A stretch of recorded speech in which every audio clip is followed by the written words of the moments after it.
عورت کو مرد سے نہیں بلکہ عورت کو عورت سے ہی تحفظ کی ضرورت ہوتی ہے۔ ایک عورت ہی دوسری عورت کی خوشیوں کی سب سے بڑی دشمن ہوتی ہے۔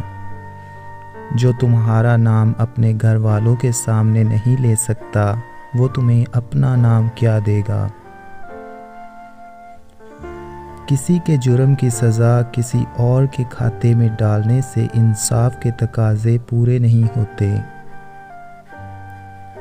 بات محبت کی نہیں ہوتی، بعض اوقات بنا محبت کے آپ کسی کے بہت زیادہ عادی ہو جاتے ہیں کہ وہ عادت محبت سے زیادہ جان لیوا ہوتی ہے۔ وہ کون سی جگہ ہے جہاں آدمی خود بھی جیتا ہے اور دوسروں کو بھی جینے دیتا ہے؟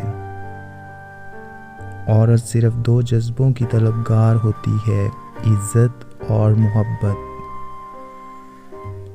جھک جانا ہی محبت ہے، اس کا سب سے بڑا ثبوت سجدہ ہے۔